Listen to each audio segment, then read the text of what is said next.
जय माता दी। जय माँ राजराजेश्वरी। आप सभी भक्तों को मेरा प्रणाम। आप सभी का हमारे माँ राजराजेश्वरी ज्योतिष केंद्र में आप सभी का स्वागत है। जिन भक्तों का, जिन जातकों का आज के दिन जन्म दिवस है, नए कार्य की शुरुआत है, उनको भी हमारी तरफ से बहुत बहुत शुभकामनाएं। प्रिय साधकों, आज इस अंक में हम बात करने वाले हैं पद्मा एकादशी के बारे में, जिसे हम कमला एकादशी भी कहते हैं। और आज इस अंक में हम आपको पद्मा एकादशी के बारे में कुछ महत्वपूर्ण जानकारी देंगे। एकादशी के व्रत में आपको क्या क्या करना चाहिए, सारी जानकारी हम आपको इस अंक में देने वाले हैं।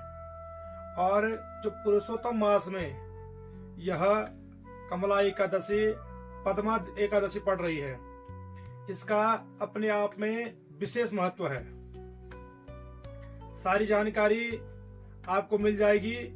जो जानकारी आपके लिए महत्वपूर्ण होगी उसे आप अपने जीवन में जरूर उतारना।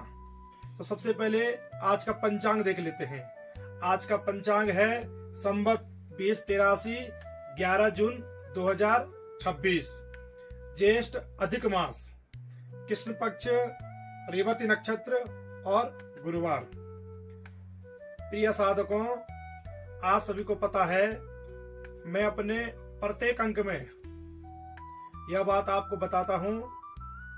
जो एकादशी है वह एकादशी 24 एकादशी होती है, यानी एक महीने में 2 एकादशी आती है, एक शुक्ल पक्ष में और दूसरी कृष्ण पक्ष में। तो हमारे पास 12 महीने हैं, तो एक महीने में 2 आती है, तो हमारी 24 एकादशी हो गई। अब जो यह ज्येष्ठ के अधिक मास में एकादशी पड़ रही है, इसका भी अपने आप में विशेष महत्व है। अब विशेष महत्व क्यों है? क्योंकि यह पुरुषोत्तम मास के अंतर्गत आ रही है। अब आप कहेंगे पुरुषोत्तम मास को मली मास कहते हैं या अधिक मास कहते हैं। हम सबसे पहले पुरुषोत्तम मास को समझेंगे। पुरुषोत्तम मास का अर्थ यह होता है, कई रचनाकारों ने, कई ज्योतिषों ने अपना अपना मत रखा है।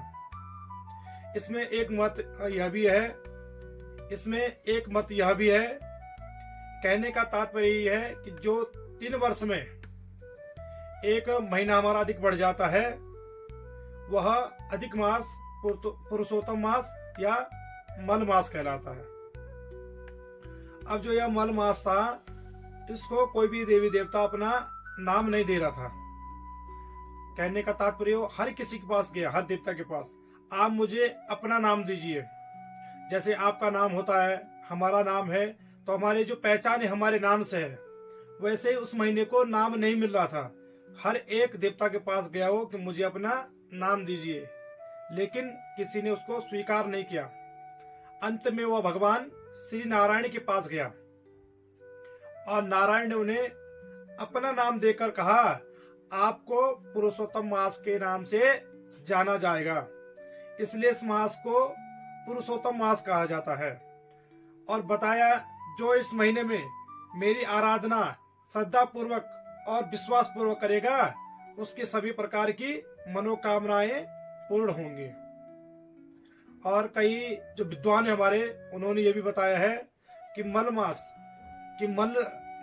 भगवान के मल से निकलने से यह मास की उत्पत्ति हुई। मल का मतलब मैल, भगवान के मैल से ही इसकी उत्पत्ति हुई। तो हर एक विद्वानों ने अपना अपना मत दिया। तो कहने का तात्पर्य यही है, पुरुषोत्तम मास, पुरुषोक्त पढ़ते ना, पुरुषोक्त किसका होता है? सहस्र से रेखा पुरुकः, तो पुरुषोत्तम भगवान नारायण का मास।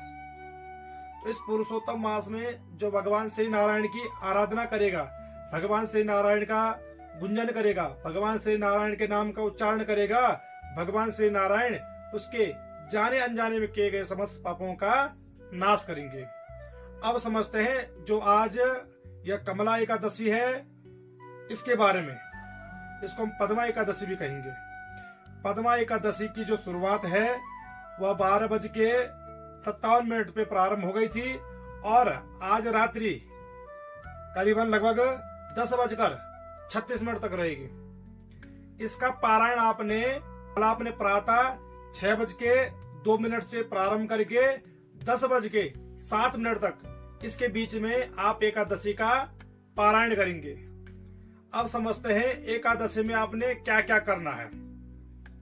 आज जो यह पद्मा एकादशी है, कमला एकादशी है, आपने पवित्र होकर, आपके पास जो भगवान श्री नारायण के भक्त हैं जो एकादशी का व्रत रखते हैं, उन सभी के घर में भगवान नारायण की शालिग्राम होगा या भगवान नारायण की प्रतिमा जरूर होगी। तो आपने क्या करना है, पवित्र होकर भगवान श्री नारायण का स्नान करवाकर अपने अनुसार भगवान का षोडशोपचार पूजन करके श्रृंगार करना है।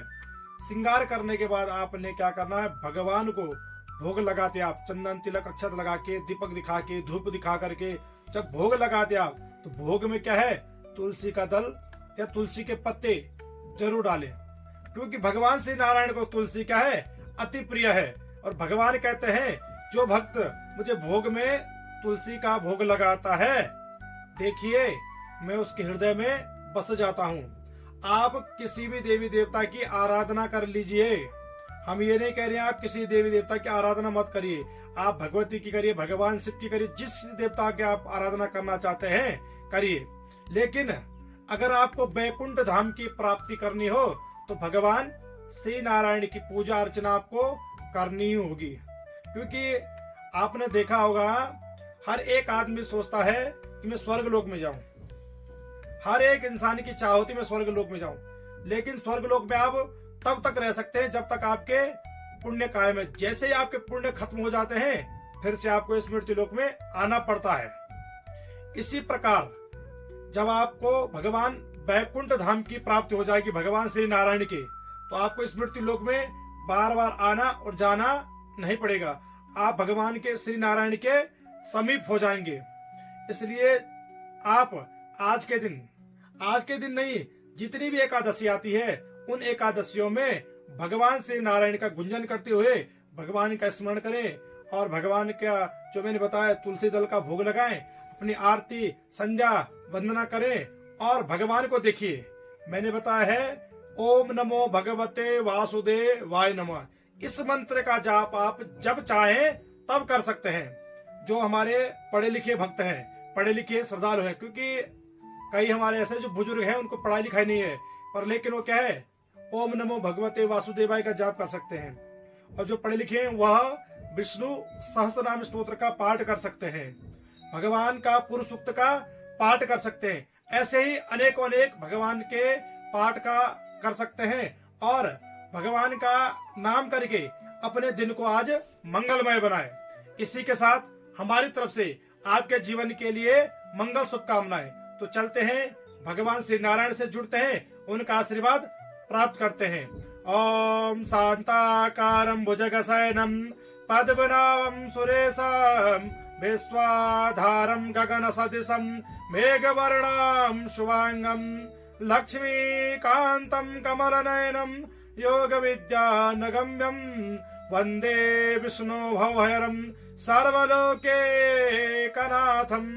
इन सभी के साथ हमारी तरफ से आपके जीवन के लिए मंगल शुभकामनाएं। जय माता दी, जय मां राज राज।